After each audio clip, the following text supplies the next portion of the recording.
مومنات آپ کو معلوم ہے کہ آپ سب آئے، بہت بہت شکریہ اور احسان مند ہوں آپ سب کی.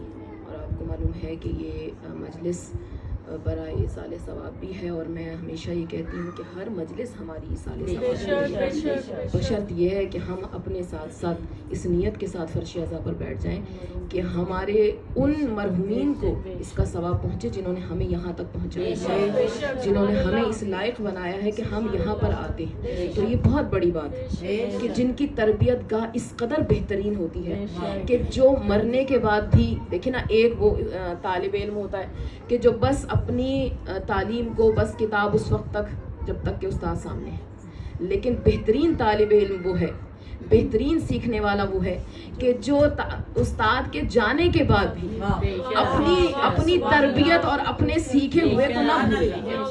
ماہر ڈاکٹر، ابھی بچی ہماری ڈاکٹر بیٹھی ہے یہاں پر، ماہر ڈاکٹر وہ ہے کہ اس کے استاد اگر چلے بھی جائیں تو یہ اپنے کام میں اتنا ماہر ہو کہ وہ بھولے نہیں کہ جو استاد نے سکھایا ہے. اور ہمارا یہاں جمع ہونا اور ہمارے بعد ہمارے چھوٹے بچوں کا یہاں جمع ہونا یہ بتا رہا ہے کہ ہماری استاد اتنے قابل تھے کہ یہ ہماری نہیں، یہ ان کی قابلیت ہے کہ جو اتنے قابل استاد ہیں کہ انہیں یقین ہے اپنی تربیت پر کہ ہم چلے جائیں گے تب بھی ہمارا شاگرد ہمارے سبق کو بھولے گا نہیں.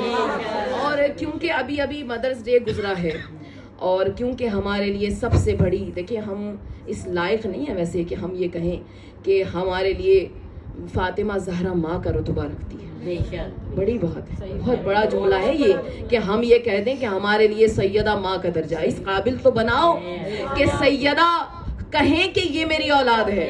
کیونکہ آپ کو ایک شرعی مسئلہ تو معلوم ہوگا نا کہ نہ اللہ نے ماں باپ کو یہ حق دیا ہے کہ ماں باپ اپنے بچوں کو آگ کر سکیں. یہ اللہ نے حق ماں باپ کو نہیں دیا جو یہ غلط فہمی میں مبتلا ہے کہ بھئی ہم اپنے بچوں کو آگ نہیں کر سکتے جب تک کہ شرعی عذر نہ ہو. ایسے ہی ہے نا، جب تک کہ شرعی عذر نہیں ہوگا کوئی اولاد آنکھ نہیں ہو سکتی. تو اب ہم اس لائق تو بنے کہ فاطمہ کہیں کہ واقعتاً یہ ایسے ہیں کہ جسے میں اپنی بیٹی کہوں، میں اپنا بیٹا کہوں. ہم تو یہ کہتے ہیں کہ بی بی ہمیں اپنی کنیزوں میں شمار کر لیجیے، ہمیں اپنی کنیزوں میں شمار کر لیجیے. اور یہ جو لفظ ہے نا ماں، ہر آپ سب سوچ رہے ہوں گے کیونکہ آپ سب اگر ماں نہیں بھی ہیں تو بیٹیاں تو ہیں نا. آپ کو معلوم ہے کہ ماں کیا ہے، آپ سب کو معلوم ہے کہ ماں کیا ہے. اب ماں ہو یا نہ ہو آپ کو معلوم ہے. کیوں؟ اس لیے کہ اللہ نے جب عورت کو خلق کیا حضرت آدم کے بعد، تو اللہ نے آدم کے بعد جس عورت کو خلق کیا اس کے خمیر میں اللہ نے جو چیز گوندی ہے وہ ممتا ہے. آپ حیران تو ضرور ہوں گے کہ اللہ نے تو آدم کی زوجہ بنا کر اتارا ہے، لیکن خمیر میں اللہ نے عورت کی ممتا کو رکھا. اب ممتا کا مطلب یہ نہیں ہے کہ جو عورت بچہ پیدا کرے وہ ماں ہے، جو کسی بچے کو لے کر پال لے وہ ماں ہے. نہیں، ممتا یہ ہے کہ کسی کے گرتے ہوئے بچے کو دیکھ کر عورت کا دل تڑپ جائے، یہ ہے ممتا. ممتا یہ ہے کہ کسی بچے کی تکلیف کو دیکھ کر دل تڑپ جائے، یہ ہے ممتا. اور کیونکہ ہم سب مائیں ہیں نا، اور ہمیں معلوم ہے کہ ماں ہوتی کیا ہے، اللہ نے ماں کا جذبہ ایک عورت میں رکھا ہے. اس کے لیے بالکل بھی شرط نہیں ہے کہ وہ شادی شدہ ہو، بالکل بھی شرط نہیں ہے کہ وہ ماں ہو، بالکل بھی یہ شرط نہیں ہے کہ وہ اس نے کسی بچے کو جنم دیا. نہیں، اس لیے کہ جب وہ اپنی ممتا کی معراج پر آتی ہے نا تو وہ بہن ہو تب بھی بھائی کے لیے ممتا رکھتی ہے. وہ اگر ماں ہو تو اولاد کے لیے ممتا رکھتی ہے، وہ اگر بیٹی ہو تو باپ کے لیے ممتا رکھتی ہے. اور یہ بات میں اس لیے نہیں کہہ رہی کہ ہمارے لیے اعلیٰ مثالیں موجود ہیں، یہ تو میں ادنا اپنی اور آپ کی مثال دے رہی ہوں. جب آپ اپنے بھائی کو خدا نخواستہ پریشانی میں دیکھیں تو آپ یہ نہیں سوچیں گے کہ یہ میرا بھائی ہے، آپ کے دل میں تڑپ ماں والی ہو. کیوں؟ کیونکہ اپنی ماں کی وارث ہے. اس لیے میں آپ سے کہہ رہی ہوں کہ اللہ نے عورت کے خمیر میں ممتا کو گوندا. اب اگر وہ بہن ہے تو بھائی کے لیے ممتا. اور اللہ نے عجیب، کیونکہ ممتا ہے نا، اب یہ تھوڑی ہے کہ بدلتا رہے گا اس کا کرائٹیریا نہیں. جب وہ ممتا ہے تو اگر بھائی سامنے آئے تو آنکھوں میں ممتا والی محبت, بیٹا سامنے آئے تو آنکھوں میں ماں والی محبت, باپ سامنے آئے تو آنکھوں میں پھر ماں والی محبت. یہاں تک کہ میں اگر ایک جملہ بڑا ہی محتاط کے ساتھ آپ کے کہہ رہی ہوں کہ اگر شوہر کو عالم پریشانی میں دیکھے تو اگر وہ اعلیٰ ترین اور اعلیٰ ظرف عورت ہے تو اپنے شوہر کو دیکھ کر بھی اس کی آنکھوں میں ماں والی ممتا آ جائے گی. اور کیونکہ یہاں پہ میری مائیں بیٹھی ہیں نا, کہ ایک ماں کسی غیر عورت کے سپرد اپنا بیٹا کرتی کیوں ہے؟ اس لیے کہ اسے یقین ہے کہ جو ذمہ داریاں اب میں پوری نہیں کر پا رہی ہوں وہ کسی ایسے کے ذمے سونپوں جو میری ممتا کی ٹھنڈک کو کسی دوسرے میرے بیٹے کو دے سکے. اس لیے میں آپ سے کہہ رہی ہوں کہ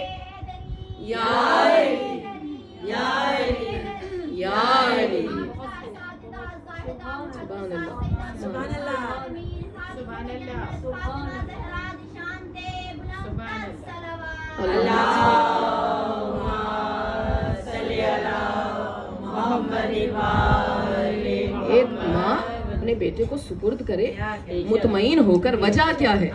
کہ اسے یقین ہے کہ جو عورت ہے اس میں اللہ نے ممتا کو گوندا ہے. اگر وہ عورت ہے حقیقی تو اللہ نے اس کے خمیر میں ممتا کو ساتھ اتارا ہے.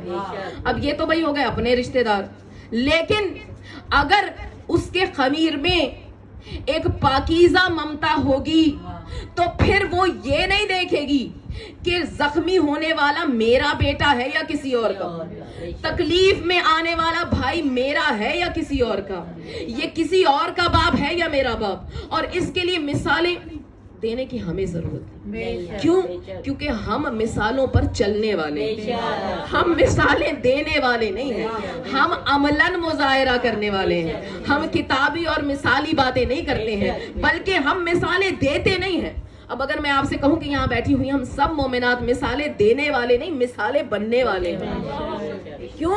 کیونکہ اللہ نے ہمیں اس در سے وابستہ الحمدللہ کر دیا کہ اب آپ کو فقط چند ایسی ماؤں کا آپ کو حوالہ دوں گی, کیونکہ مجلس بڑی مختصر میں کوشش کر رہی ہوں, حوالہ دوں گی کہ اگر ایک عورت کو اپنا آئیڈیل بنائے اور ایک بہترین عورت کو, ظاہر ہے آئیڈیل ہونے کے لیے شرط یہ بھی تو ہے کہ سامنے والی کوئی اچھی خاتون ہو, مذکور ہو جسے آئیڈیل بنایا جائے.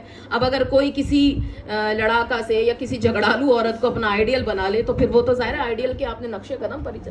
اگر آئیڈیل بہترین ہو تو شرط نہیں ہے کہ مسلمان ہو یا غیر مسلم, عیسائی ہو یا یہودی. یہ بات میں آپ کو ایسے ہی نہیں کہہ رہی ہوں, میں یہ بات آپ کو کربلا کے میدان سے کہہ رہی ہوں. ایک قافلہ جا رہا ہے کربلا کے میدان سے گزرتا, کوفے سے کربلا سے گزرنا ہے اور یہاں تک کہ وہ پڑاؤ نظر آیا. اب ایک قافلہ چھوٹا سا جس میں ایک ماں ہے اور ایک جوان سالہ بیٹا ہے. بیٹے کو بیاہنے جا رہی ہے, کوفے سے نکلی ہے, راستہ ہے کربلا سے ہوتا. کسی قریے میں جا کے اس نے ایک چھوٹی سی بارات کے ساتھ شادی کی اور اب وہ قافلہ واپس گزرنا. جاتے ہوئے دیکھا تھا کہ بڑا لشکر آیا ہوا تھا. اب جو بیاہ کر دلہن کو واپس لا رہی ہے تو کیا دیکھا کہ اس بڑے سے لشکر کے سامنے میں ایک چھوٹا سا لشکر ہے. حیران ہوئی, کہا ہے میرے لال یہ کون ہے؟ اب یہ کون عورت ہے؟ یہ ایک عیسائی عورت ہے جس کا نام قمری ہے اور بیٹے کا نام ہے وہب قلبی. تو اب جوان سال بیٹے اور اکلوتا بیٹا بیاہ کر لا رہی ہے. فقط 17 دن گزرے ہیں شادی کو, اور کہا کہ اے میرے لال یہ مختصر والا قافلہ کون سا؟ کہا اماں میں پتہ کر کے آتا.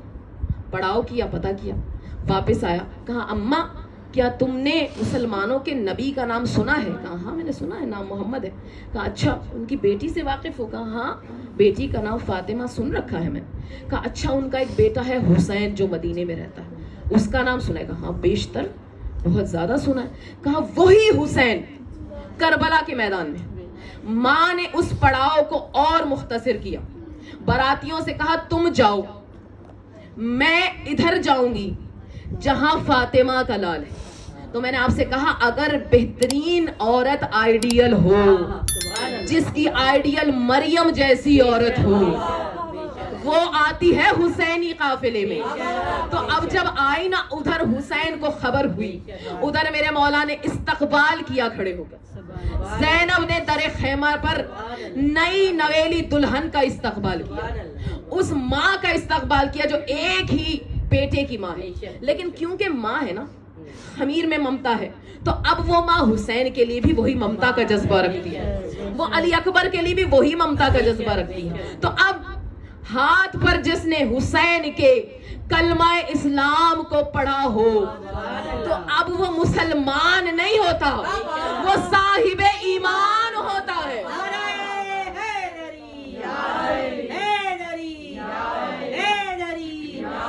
یہ مولا حسین علیہ السلام بلندر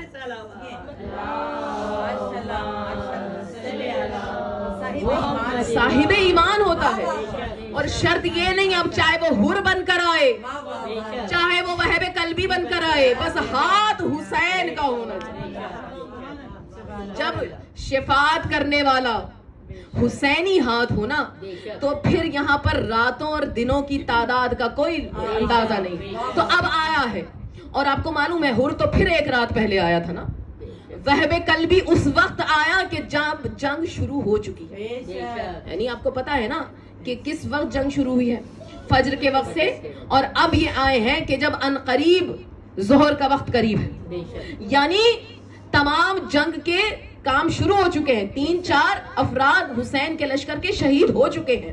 تو اب ماں کہہ رہی ہے میرے لال میں خوش تب ہوں گی کہ جب تم بھی اذن جہاد لے کر جہاد پر جاؤ. کہا اماں میں چاہتا ہوں، لیکن آقا یہ کہہ کر بھیج دیتے ہیں کہ ابھی فقط تمہاری شادی کو 17 دن گزرے. تو اب اس بی بی نے کیا کیا، جو چل رہی ہے پیروی کر رہی ہے فاطمہ اور مریم کی. ارے ابھی تو فاطمہ کو جاننے کا موقع ہی نہیں ملا، جس نے فقط فاطمہ کی بیٹیوں کے چہرے کا دیدار کر کے یہ سمجھ لیا ہو کہ فاطمہ کس مقام و بلندی پر ہے.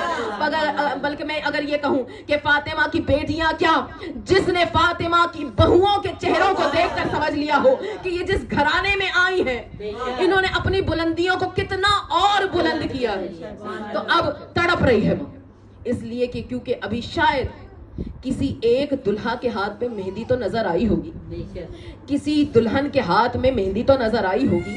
مجھے یقین ہے اس ماں نے یہ بھی ضرور کہا ہوگا آقا و مولا میری دلہن کو تو جو میں بیاہ کر لائی ہوں اسے 17 دن ہو گئے، مگر آپ کے خیموں میں تو ایسی دلہن بھی ہے جو فقط ایک روز کی بھی آئی ہے. ایسا ہے نا، مقام معرفت ہے یہ، جہاں میں آپ کو یہ سمجھا رہی ہوں کہ کیسی کیسی مائیں کربلا. تو اب دیکھیے بس مختصر کر کے آپ کو بتاؤں، وہب قلبی بلا آخر چلے اجازت مل گئی.